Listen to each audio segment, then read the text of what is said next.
గౌరవ తెలుగుదేశం పార్టీ జాతీయ అధ్యక్షులు నారా చంద్రబాబు నాయుడు గారు, అలాగే రాష్ట్ర పార్టీ అధ్యక్షులు పల్లా శ్రీనివాసరావు గారు తెలుగుదేశం పార్టీ పిలుపు మేరకు రాష్ట్ర వ్యాప్తంగా జరుగుతున్న కార్యక్రమంలో భాగంగా ఈనాడు మంగళగిరి నియోజకవర్గంలో మన మహానాడు కార్యక్రమాన్ని మంగళగిరి నియోజకవర్గంలోని మంగళగిరి టౌన్లో ఉన్న మార్కెట్ ప్రాంగణంలో పెద్దలందరూ అలాగే తెలుగుదేశం పార్టీ కార్యకర్తలు, నాయకులు, అభిమానులందరి సమక్షంలో ఘనంగా నిర్వహించుకుంటాం.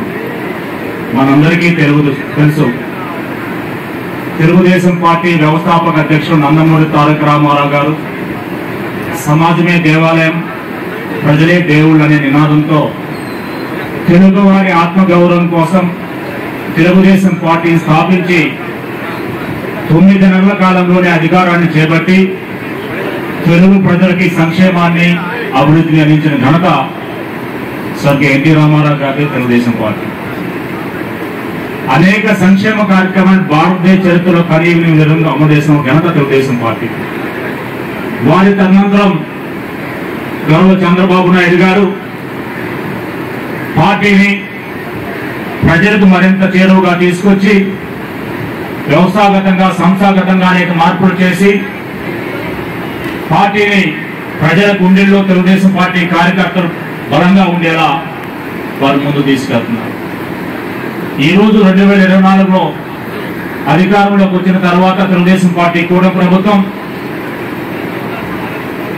ఆంధ్రప్రదేశ్ ని అన్ని రంగాల్లో కూడా అభివృద్ధి పదంలో తీసుకెళ్ళడానికి సర్వేగా ముందుకెళ్తుంది. అమరావతి రాజధాని పునర్నిర్మాణం ప్రారంభించుకున్న మోదీ గారి చేతుల మీదుగా పనులు మొదలయ్యాయి. అలాగే పోలవరాన్ని పూర్తి చేసుకోబోతున్నాం. అలాగే బనకచర్ల ప్రాజెక్టును కూడా కేంద్ర ఆమోదానికి దగ్గరలో ఉంది. రాయలసీమలో ఎనర్జీ హబ్ గా తీర్చిదిద్దుతున్నారు. ఉత్తరాంధ్రలో ఐటీ పరిశ్రమలను తీసుకొస్తున్నారు. అలాగే అధికారంలోకి వచ్చిన మొదటి రోజు నుంచే ఏదైతే హామీలు ఇచ్చిన విధంగా పెన్షన్లు పెంచడం జరిగింది. అలాగే మహిళలకు సంవత్సరానికి 3 గ్యాస్ సబ్సిడీలు ఇచ్చే కార్యక్రమం పూర్తి చేసుకోవడం జరిగింది. అలాగే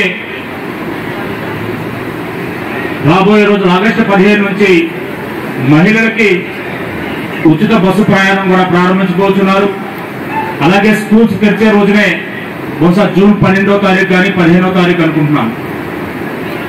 తల్లికి వందనం పేరుతో పిల్లలకి చదువుకి స్కూల్ ఫీజులు కట్టుకోవడానికి కానివ్వండి, తల్లికి వందనం అమలు చేయబోతున్నారు.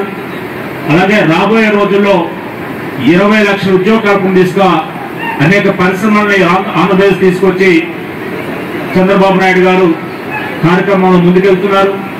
అలాగే మన మంగళగిరి శాసనసభ్యులు, ఈ రాష్ట్ర ఐటీ విద్యాశాఖ మంత్రులు నారా లోకేష్ గారు మనందరం చూస్తున్నాం. అధికారంలో లేనప్పుడు కూడా 2019-24 మధ్యకాలంలో సుమారు 27-28 సంక్షేమ కార్యక్రమాలను మంగళగిరి ప్రజలకు చేరువ చేసిన వ్యక్తి నారా లోకేష్ బాబు గారు. ఈ రోజు అధికారంలోకి వచ్చిన తర్వాత మొదటి రోజు నుంచి కూడా నియోజకవర్గంలోని అన్ని గ్రామాలకి, అలాగే మంగళగిరి, తాడేపల్లి పట్టణాల్లో ఉన్న వార్డుల్లో ఏ సమస్య ఉన్నా కూడా శీఘ్రగతిన పరిష్కరించే దిశగా ముందుకెళ్తున్నారు. ఈ రోజు మనం చూస్తున్నాం, మన పక్కనే ఉన్న నిడమరు రైల్వే ఓవర్ బ్రిడ్జ్ ని ప్రారంభించుకోబోతున్నాం. అలాగే మంగళగిరి దుగ్గిరాల రోడ్డు పూర్తి చేసుకున్నాం. చినకాకాయ గ్రామంలో 100 పడకల ఆసుపత్రి శంకుస్థాపన చేసుకున్నాం. దాదాపుగా 1000 కోట్లతో అండర్ గ్రౌండ్ డ్రైనేజీ డిపిఆర్ తయారు చేసి ప్రారంభించుకోబోతున్నాం. అలాగే అనేక కమ్యూనిటీ హాల్ ప్రారంభించుకుంటున్నాము. శ్మశానాలన్నిటికీ కూడా కాంపౌండ్ వాల్స్ నిర్మించుకుంటున్నాము.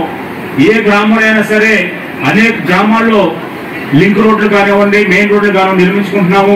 ఆల్రెడీ కొన్ని పూర్తయినాయి కూడా. ఈ రోజున దుగ్గురాల నుంచి ఏమైనా వెళ్ళేది కానివ్వండి, కండ్రాజ్ కొండూరు, చిలువురు కానివ్వండి, అనేక గ్రామాల్లో రోడ్లు పూర్తవుతున్నాయి. ఇంత శరవేగంగా రాష్ట్రంలో ఏ విధంగా అభివృద్ధి ముందుకెళ్తుందో మంగళగిరిలో దానికంటే రెట్టింపు స్థాయిలో అభివృద్ధి, సంక్షేమం ముందుకెళ్తుంది. కాబట్టి రేపు 27, 28, 29 తేదీల్లో కడప పట్టణంలో జరగబోయే ఒక పండగ మహానాడు కార్యక్రమాన్ని రాష్ట్రంలోని అన్ని నియోజకవర్గాలతో పాటుగా మంగళగిరి నియోజకవర్గంలోని తెలుగుదేశం పార్టీ కార్యకర్తలు, నాయకులు, అభిమానులు కడప మహానాడు ప్రోగ్రాంలో పాల్గొనవలసిందిగా మీ అందరికీ మనస్ఫూర్తిగా కోరుకుంటూ నాకు ఈ అవకాశం ఇచ్చిన పెద్దలందరికీ కూడా హృదయపూర్వక ధన్యవాదాలు తెలియజేస్తూ సెలవు తీసుకుంటున్నాను.